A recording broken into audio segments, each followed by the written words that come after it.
Coucou tout le monde, c'est Monsieur Cacahuète et Madame Neige. À la caméra je parle. Aujourd'hui nous sommes mercredi 18 janvier 2023, il est déjà 10h30 du matin. Je fais une petite vidéo pour parler de Star Wars rapidement et surtout de personnages préférés. Neige, son personnage préféré c'est Miaou Miaou je pense. Si je devais te demander ton personnage préféré Star Wars à Zoo, ce serait qui? Moi je sais, mais les gens ils savent pas. Je fais une petite vidéo pour parler de nos personnages préférés. De tous les Star Wars. Est-ce que c'est un nom composé en 3 mots? Je sais pas comment ça s'écrit, mais ça commence par un J. Donc le personnage préféré de Zoo c'est Jar Jar Binks. Un personnage que j'ai longtemps détesté.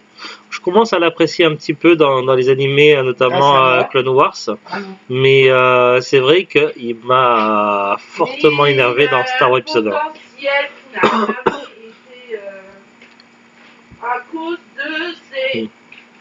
À cause des pros Star Wars qui portent au nu Star Wars, ils ont abandonné un personnage. Star Wars c'est sacré. Non. Mais si, c'est quand même une série de films sacrés pour moi. Je conçois qu'il y en a qui trouvent, mais. Et certainement l'un des meilleurs univers de la science-fiction de tous les temps. Ouais.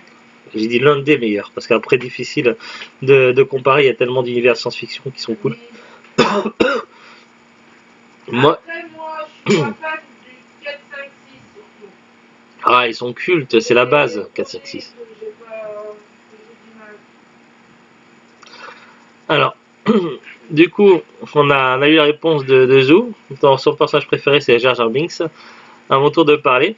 Mon personnage préféré, alors ça va peut-être vous surprendre un peu, mais c'est Ahsoka Tano. Qui est Ahsoka Tano? Ahsoka Tano a été la padawan d'Anakin Skywalker. Et après, elle devient une combattante pour la liberté du côté des rebelles. Alors, malheureusement, je connais pas tout du lore d'Ahsoka Tano. C'est un personnage que j'ai découvert il n'y a pas si longtemps que ça. Je l'ai découvert dans Star Wars Rebels. J'ai regardé toute la série sur Disney+. On voit Ahsoka Tano à l'âge adulte et qui fait partie des officiers de la rébellion. Et elle a le nom de code Fulcrum.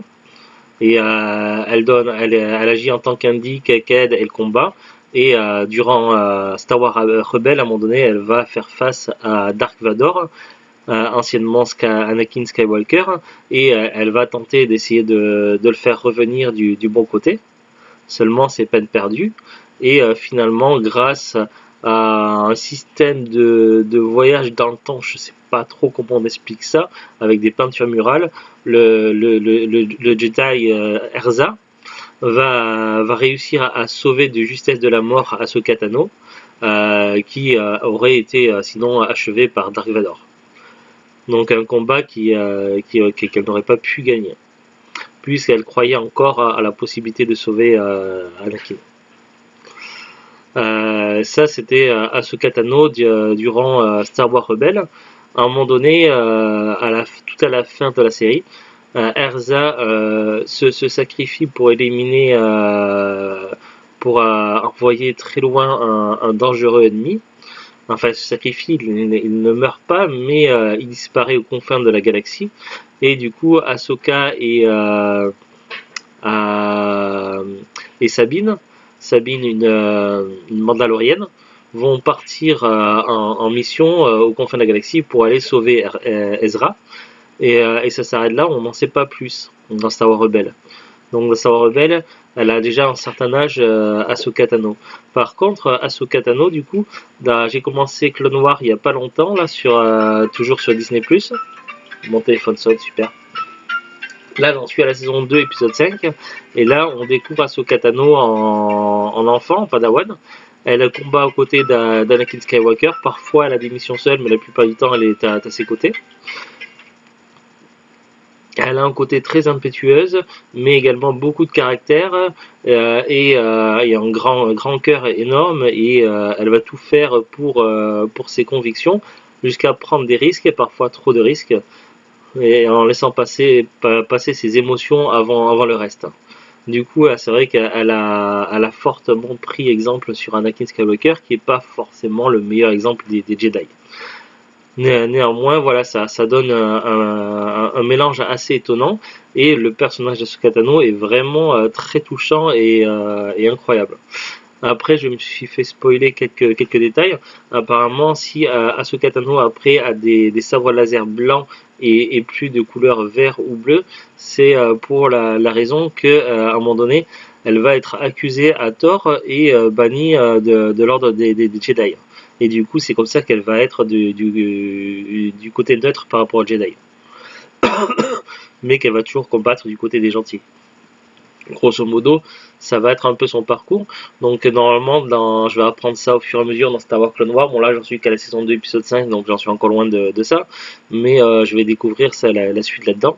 Et certainement que j'en apprendrai plus sur le personnage si un jour je me mets à lire les romans Star Wars.